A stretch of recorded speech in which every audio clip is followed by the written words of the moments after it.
বৈষম্য দূর করার দাবিতে সারা দেশের প্রকৌশলীদের নিয়ে আজ লং মার্চ টু ঢাকা কর্মসূচি পালন করবে বুয়েট শিক্ষার্থীরা। এই মুহূর্তে রাজধানীর শাহবাগ মোড়ে আছেন সহকর্মী হাসিব বিল্লাহ। এ বিষয়ে জানতে সরাসরি চলে যাব তার কাছে। হাসিব, শাহবাগ মোড়ে কি যান চলাচল করছে কিনা জানাবেন, আর সারা দেশের প্রকৌশলীরা কি আসতে শুরু করছেন কিনা? জি, আমি শাহবাগ মোড়ে আমরা এই মুহূর্তে দেখতে পাচ্ছি যে যান চলাচল স্বাভাবিক এবং শিক্ষার্থীরা, যারা প্রকৌশল বিশ্ববিদ্যালয়ের শিক্ষার্থীরা, আজকে বেলা 10টা থেকে এই শাহবাগ মোড়ে অবস্থান করার কথা ছিল এবং তারা মার্চ টু শাহবাগ নামে যে কর্মসূচি ঘোষণা করেছে এবং সেখানে দেখা গেছে যে বিভিন্ন বিশ্ববিদ্যালয়ের প্রকৌশল বিশ্ববিদ্যালয়ের শিক্ষার্থীরা এখানে আসার কথা, কিন্তু তারা এখন এসে পৌঁছায়নি বা তাদের কাউকে এখন পর্যন্ত এখানে দেখা যাচ্ছে না। এবং সেখানে আমরা যতটুকু জানতে পেরেছি যে গতকালকেও কিন্তু এখানে বেশ 5 ঘন্টা যাবত এখানে অবস্থান করেছিলেন এবং সড়ক অবরোধ ছিল।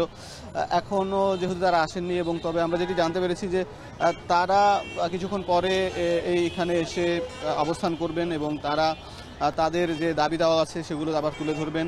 মূলত তাদের 3টি দাবি উল্লেখযোগ্য। সেখানে একটি হচ্ছে যে ডিপ্লোমা প্রকৌশলীদের কাউকে পদোন্নতি দিয়ে 9ম গ্রেডে উন্নতি না করা এবং 10ম গ্রেডের চাকরিতে প্রবেশের ক্ষেত্রে স্নাতক প্রকৌশলীদের সুযোগ দেয়া।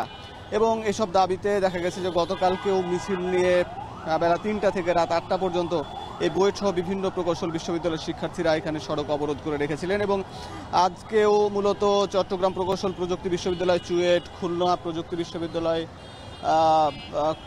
কুয়েট এবং রাজশাহী প্রকৌশল বিশ্ববিদ্যালয়, রুয়েট এবং বাংলাদেশ প্রকৌশল বিশ্ববিদ্যালয় বুয়েটের শিক্ষার্থীরা আজকে এই সড়ক অবস্থান করবেন এই শাহবাগে।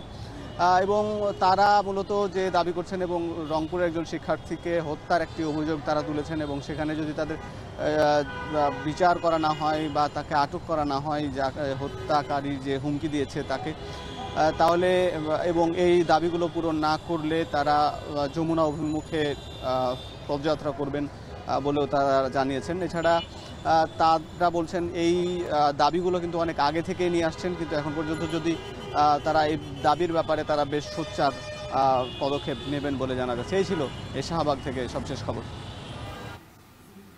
প্রকৌশলীদের লং মার্চ টু ঢাকা কর্মসূচির খবর জানাচ্ছিলেন সহকর্মী হাসিব বিল্লাহ।